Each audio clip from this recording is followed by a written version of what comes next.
चलो, आज का जो हमारा टॉपिक है वो क्या है? जीवाश्म ईंधन। अच्छा, ईंधन के नाम से ही तुमको समझ में आ रहा होगा, ईंधन हम लोग दो प्रकार से ईंधन को देखते हैं।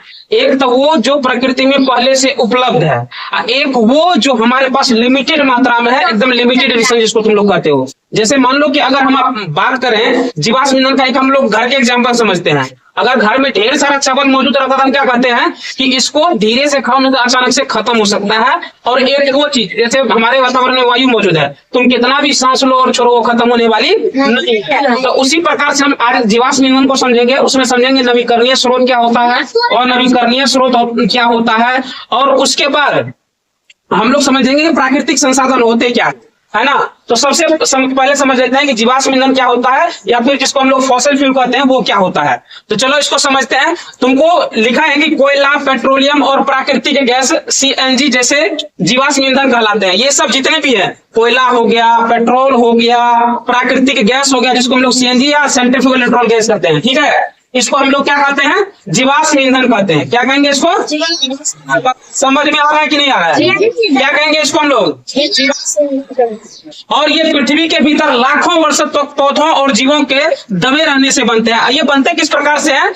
पेड़ पौधे हो गया या फिर जीव जंतु हो गया, जब वो लाखों वर्षों तक हमारे मिट्टी के अंदर दबे रहते हैं, तब ऑक्सीजन की कमी के कारण और बहुत सारे कारण होते हैं, जिसकी वजह से वो जो है किस में बदल जाते हैं? जीवाश्म ईंधन में बदल जाते हैं। जीवाश्म ईंधन का मतलब तुम बस इतना याद रखना कि कोयला, पेट्रोलियम गैस का हम बात करते हैं। किसका बात कर रहे हैं?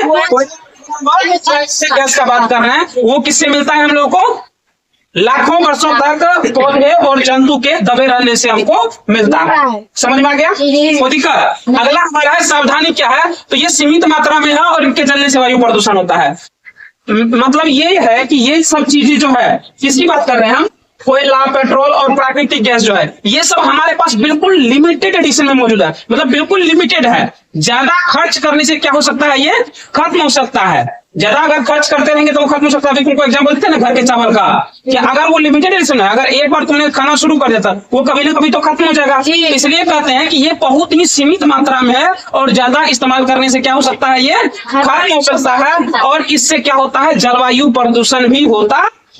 और इससे क्या होता है? हमारा जलवायु प्रदूषण। जलवायु प्रदूषण में तो जैसे क्या हो गया, कोयला अगर ज्यादा मात्रा में जला तो वहां पे क्या होगा? वायु प्रदूषण होगा, आदमी बीमार पड़ेंगे, बहुत सारी बीमारियां अलग अलग प्रकार की फैलना शुरू हो जाएगी। होगी कि नहीं होगी? जैसे तुम देखोगे कि जहाँ पर मतलब बिजली का निर्माण होता है, तो वहां पर कोयला काफी मात्रा में खत्म होता है। कोयला क्या होता है? काफी मात्रा में होता है। जिससे क्या होता है? जिससे प्रॉब्लम ये होती है कि वहां पर प्रदूषण बहुत ज्यादा मात्रा में होता है, और वहां के रेनी सीजन और दूसरे सीजन का हम एक्सपेक्ट नहीं कर सकते हैं। अगर बारिश हुआ था कभी ज्यादा, और अम्ल वर्षा होने के ज्यादा चांसेस होते हैं। और अम्ल वर्षा क्यों होती है और कब होती है, ये हम लोग नेक्स्ट चैप्टर में समझेंगे। फिलहाल ये समझो कि ज्यादा कोयला दहन या फिर ज्यादा हम अगर कोई ईंधन का खपत करते हैं तो उससे वायु प्रदूषण होता है, और ये हमारे पास क्या है? सीमित मात्रा में मौजूद है। चलो अगला पढ़ते हैं संसाधनों का वर्गीकरण। ये सब जो संसाधन हम लोगों के पास मौजूद है, जैसे हम प्राकृतिक की बात करें या फिर जो हमारे मतलब मिट्टी से मिलते हैं, कोयला हो गया, खनिज हो गया, ये सब जो मिलते हैं, तो आखिर इसको कितने भागों में हम लोग बांट करके रखे हैं, या फिर इंग्लिश में उसको क्या कहते हैं? क्लासिफिकेशन ऑफ रिसोर्सेस, है ना। क्लासिफिकेशन ऑफ रिसोर्सेस क्या क्या है?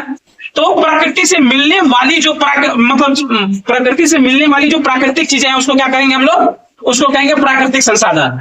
प्रकृति से मिलने वाली चीजों को हम लोग क्या कहेंगे? संसाधन कहेंगे। क्या कहेंगे? संसाधन कहेंगे। और इनको हम लोग दो भागों में बांटे। कितने भागों में बांटे? भागों में बांटे हैं। जिसको पहला को हम लोग क्या कहते हैं? नवीकरणीय कहते हैं। पहला को क्या कहते हैं? नवीकरणीय कहते हैं। इंग्लिश में उसको क्या पढ़ेंगे हम लोग? रेनोवेबल। क्या पढ़ेंगे?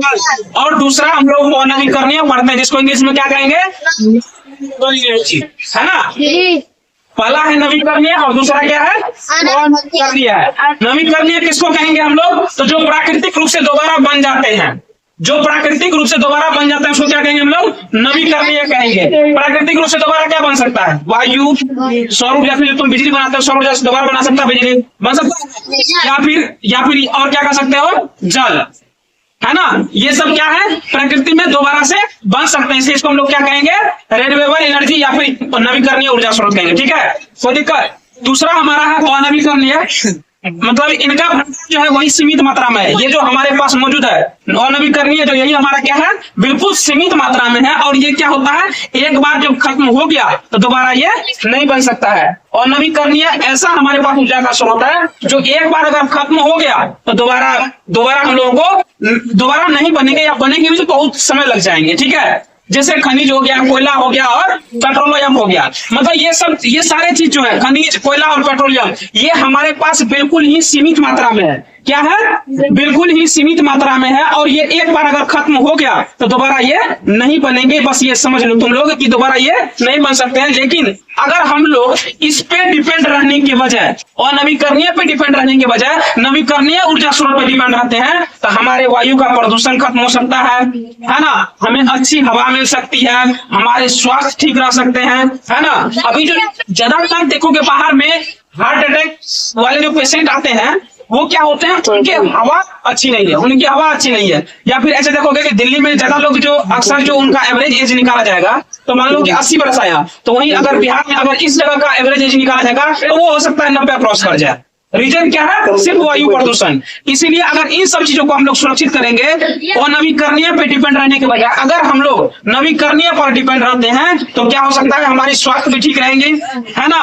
हमें ज्यादा परेशानी भी नहीं हो सकती है, ज्यादा परेशानी भी नहीं होगी। बल्कि हाँ, थोड़ा सा डिफरेंस ये है कि अभी नवीकरणीय ऊर्जा को, नवीकरणीय को निकालने के लिए हमें एक्सपेंड मतलब जो खर्च है वो ज्यादा करना पड़ता है। इसलिए थोड़ा सा हमको ये हार्ड लगता है, जबकि इसमें थोड़ा कम करना पड़ता है क्योंकि सरकार इसी पर डिपेंड रहती है। जैसे तुम देखते हो कि कोयला से जब बिजली की निर्माण होती है तो वहां पर सरकार को कम खर्च पड़ती है, तो इसलिए इस पर ज्यादा डिपेंड रहते हैं। जिस दिन इस पर हम लोग डिपेंड रह गए तो वहां उस दिन से हम लोग क्या होगा, वायु प्रदूषण बिल्कुल लगभग खत्म होना शुरू हो जाएगा। ठीक है, उम्मीद है तुमको ये वाला टॉपिक समझ में आएगा, जीवाश्म ईंधन, जिसको हम लोग इंग्लिश में फॉसिल फ्यूल कहते हैं। ठीक है, फिलहाल आज के लिए इतना ही। मिलते हैं अगले क्लास में।